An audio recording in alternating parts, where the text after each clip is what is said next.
Good evening and welcome back to Sports Talk ATL. I am Chase Earl, joined by Alex Lord. The Atlanta Braves put up an all-time stinker. First time they've been shut out since May of 2023. Very impressive that it lasted that long, but it doesn't change the fact that this offense has been terrible. That's kind of one of those quirky stats where it's like, how haven't they been shut out? They've been terrible this year. And it looked like, they had a few games against the Athletics where they exploded with some offense. They had a really good game yesterday against the Red Sox and Cutter Crawford. And you're like, oh, are we turning this thing around? It kind of looks like the Braves again. And then you just remind you, no, hold your horses. We still suck offensively. And it's not, and we've talked about it several times. It's not just the fact that you get one hit by Nick Pivetta, who's been bouncing around the leagues because he's not that good of a pitcher. It's the fact that just like none of it seemed difficult for him. Like it's like he walks up there, throws 3 straight fastballs down the middle, and you strike out. And like it just the swings are all everything. And sometimes it's just vibes, and you kind of are going up there a little bit less comfortable, and you don't have the confidence. I don't know what it is, but it's clear as day that whatever this funk is, man, and I keep saying it, like it doesn't seem like there's an end in sight. And I know they can end quickly, but it doesn't seem that way. Yeah, it was the uncompetitive at bats, and that's the biggest thing to me is that if you go out there and you push the pitcher and you're challenging him and you're making him work, and you strike out or you fly out or whatever it is, I feel like that's such an easier pill to swallow than, like you said, 3 pitches, 3 strikeouts. That happened multiple times. 3-pitch strikeouts yesterday against not a very good pitcher. And I keep trying to make excuses, that the guys look at the back of their baseball cards is going to come around. But, we're in June. It's still the beginning of June, still a couple months before the trade deadline, which is kind of when the season kind of turns on its head for a lot of teams. Maybe this is just who the Atlanta Braves are this season. And that's not to say they can't get hot at some point, because we know from past World Series champions that it can just a flip can be switched and October rolls around and now you're just hitting lights out. And this lineup definitely has guys who can do that. There's no doubt about that. But the fact of the matter is our best players are not playing like our best players, and it shows when the other guys are struggling. The Orlando Arcias, I know he had a great game the game prior, or Ozzie Albies, or Michael Harris, or whoever.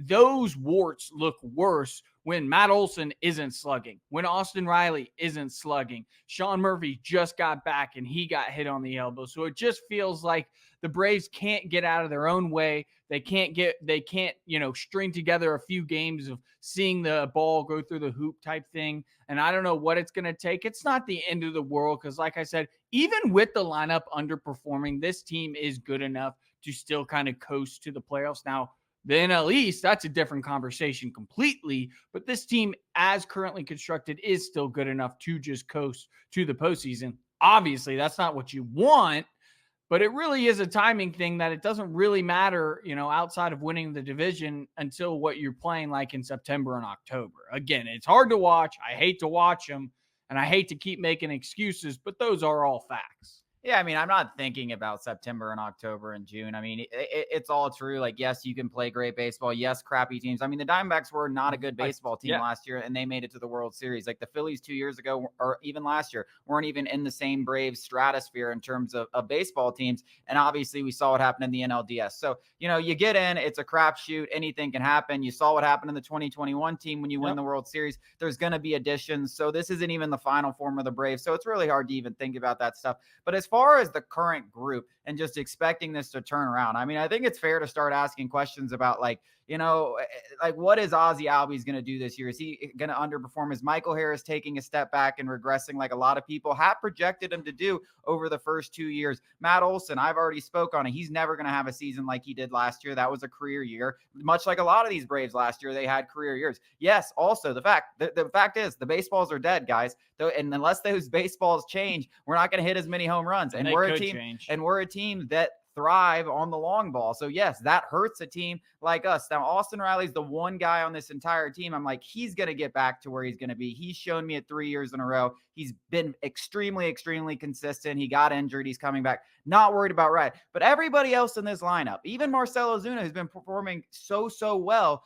you're kind of expecting to regress at some point, and you're seeing it this year, and eventually it could come with Ozuna, and then you got a bigger problem on your hands. And listen, I'm not in love with Jared Kelenic start. Like, the back half of this lineup, we've always talked about 1 through 9 with the Braves. Like, Orlando Arcia doesn't strike fear into me on the mound. Jared Kelenic doesn't strike fear into me on the mound. Adam Duvall doesn't strike fear into me right now on the mound. Now, we know Duvall can get super hot, but the back half of this lineup is not striking fear into anybody. So it, like, the 1 through 9 thing that the Braves have had in the past is no longer there, at least right now. And maybe it happens at the right time, but it's not going to be a year-long thing where you're just striking fear into every pitcher on the mound. They're attacking right down the middle, and the Braves are doing nothing about it. And without Ronald Acuna Jr., this lineup is going to be fluid night in and night out. It's going to be switching around because we don't really have that. And Kelenic might be injured. We haven't even. Yeah, he might. I mean, he left the game. He did come out in the outfield, but Kelenic might not be out. Like, he had a similar reaction as Sean Murphy did when he got hit on the elbow, where he was like, "I think I avoided serious injury." Like, obviously, we're in wait and see mode. The X-rays came back positive, or a positive result from the X-ray. They were negative. Sorry, that could be kind of confusing.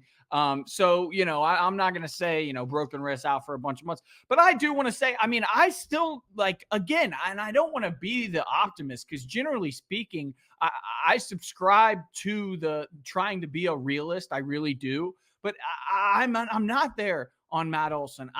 Ozzie Albies' defense. But what are you not there on Matt Olson? He is not going to have. I mean, like last year, 0% chance he'll ever. The year in terms of hitting that kind of average, he's an 800 OPS guy. But I think nobody has more home runs since like 2018 or 2019 than Matt Olson, and he's not hitting home runs. So that has to change. I do believe it, and I do. The dead balls thing is a reality at this point, but I still don't believe it should be affecting a guy who has led the major leagues in home runs and has the most home runs over a 4 or 5 year stretch.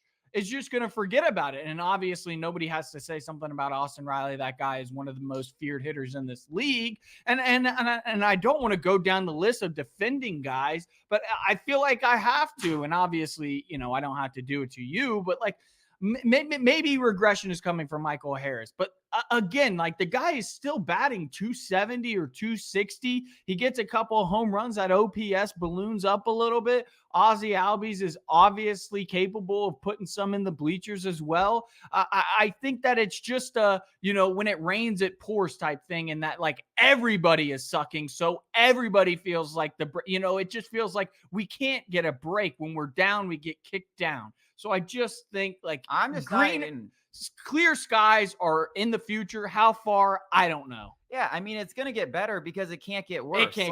That's really what we're saying, which isn't exactly a glaring testament and how hell we believe in these guys. I mean, we believe in the guys that you mentioned because they do have those track records, and maybe they are on the verge of one of their worst seasons of their career, which obviously is going to hurt the Braves over the course of a season. But hopefully by the end, they figure out who they are. But I'm still looking at the back of this lineup, and I'm like, bro, every time we get past Austin Riley and Matt Olson, I'm like, there's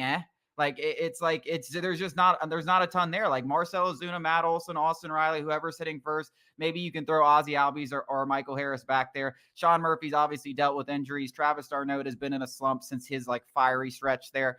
But then even after that, I mean, Arcia, you know how I feel about Orlando Arcia. Guy's not a great hitter. Like Jared Kelenic, he's had a good stretch here, but he's not striking fear into anybody. Adam Duvall is really struggling. And those things might not go away over the whole season. So it's really the back half of this lineup that I'm just kind of sucks. And you know what? If you look at average baseball teams, they have a good top 5 hitters. What separated the Braves was the 1 through 9. And I'm looking at 6, 7, 8, 9. I'm like, especially if Michael Harris doesn't bounce back. And I'm like, kind of sucks down there. Yeah, it does. And that's what the point was, that when your best players aren't playing their best, the rest of the warts look worse. If Austin Riley had an OPS of 1,000, Matt Olson had a 900 OPS, everybody was, was performing up to expectations, and Jared Kelenic and Adam Duvall and Orlando Arcia were still struggling. Nobody would be batting an eye. They would just be like, that's who they are. And quite frankly, that's who they are. It just so happens that our MVP caliber players aren't playing up to that standard. It's going to change. I just hope it's sooner rather than later, because it's hard to watch more than anything. I'm not even trying to pump sunshines up your butts. I'm just trying to paint a different viewpoint that it is going to change. I just hope it changes rather quickly, because watching this Braves team every single night is horrendous. Oh yeah, I mean it's terrible to watch. It's actually it makes my eye bleed. We didn't even talk about Spencer Schwellenbach. We'll get into that to the next segment. But listen, this is just more of the signs, and this is the reason that I'm not worried, is because the Braves will make adjustments. They have a depth issue. I think that's the biggest thing. They have with Ronald Acuna out, they have a glaring depth issue in the outfield. They can't mix and match the way they want to. There's too many guys in there that when they're slumping, they shouldn't be in there. Like there's no reason Adam Duvall or Jared Kelenic, when they're over 17 game stretch, have 3 hits, should be playing every single day. It's just like they have a depth issue. It's that simple. And how they fixed the depth issue in 2021, they went out and got 3 outfielders. Do the same thing. It could result in the same thing. Not all of them are going to have those same type of years, but you only need 1 or 2 of them to work out. Just overkill the position. They'll probably be fine. That's why I'm not worried about the future. But right now, they have a depth injury. Coming up after the break, we're going to talk about that guy, Spencer Schwellenbach.